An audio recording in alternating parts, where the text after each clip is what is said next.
అసలు ఈ మలబద్ధకం అనేది ఎందుకు తయారవుతుంది మ్యామ్? అసలు మలబద్ధకం అంటే ఏంటో చెప్పండి ముందు. మలబద్ధకం అంటే మనం నార్మల్ కాన్స్టిపేషన్ అంటుంటాం కదా. సో అంటే దీంట్లో ఒకటే అని కాదు, అంటే చాలామంది ఏమనుకుంటారంటే రోజు మోషన్కి వెళ్ళకపోతే అది కాన్స్టిపేషన్, అది మలబద్ధకం అనుకుంటాం. కానీ జస్ట్ మోషన్ రోజు రాకపోవడం మాత్రమే కాన్స్టిపేషన్ కాదు.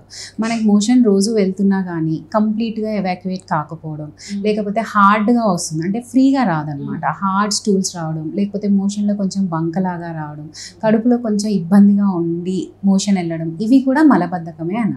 యూజువల్గా మనం అంటే ఎంత ఫ్రీక్వెంట్గా స్టూల్స్కి వెళ్ళాలి అని అనుకున్నప్పుడు డైలీ వెళ్ళకుండా 3 days కన్నా, అంటే 3 days కన్నా ఎక్కువగా మోషన్కి రావట్లేదు అంటే 3 days తర్వాతనే వాళ్ళకి మోషన్ వస్తుందంటే వాళ్ళని మనం కాన్స్టిపేషన్ ఉంది అని అనుకుంటాం. సో దాంతోపాటు అంటే ఫ్రీక్వెన్సీతో పాటు ఈ హార్డ్ స్టూల్స్ కానీ లేకపోతే ఇన్కంప్లీట్ ఎవాక్యుయేషన్ ఉన్నా కూడా వాళ్ళకి కాన్స్టిపేషన్ ఉంది అని తీసుకుంటాం. అసలు మలబద్ధకం ఎందుకు తయారవుతుంది అంటారు? ఫుడ్ లోపం అంటారా, లేదా లైఫ్ స్టైల్ లోపం అంటారా?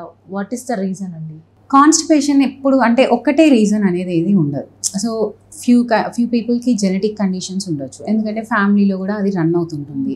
అండ్ దాంతోపాటు ఫుడ్ ప్రాబ్లం, యూజువల్గా ఏంటి మనం ఎక్కువ ఫైబర్ ఫుడ్ అవి తీసుకోవాల్సి వస్తుంది, కానీ అలా ప్రాపర్గా ఫుడ్ తీసుకోకపోవడం, నెక్స్ట్ డైలీ కూడా టైంకి ఫుడ్ తీసుకోకపోవడం, ఇర్రెగ్యులర్గా తీసుకోవడం, ఎక్కువగా జంక్ ఫుడ్ తీసుకోవడం, వాటర్ సరిగా తీసుకోకపోవడం, ఇలాంటి వాటన్నిటి వల్ల కూడా మోషన్ అనేది కరెక్ట్గా ఫామ్ కాదు.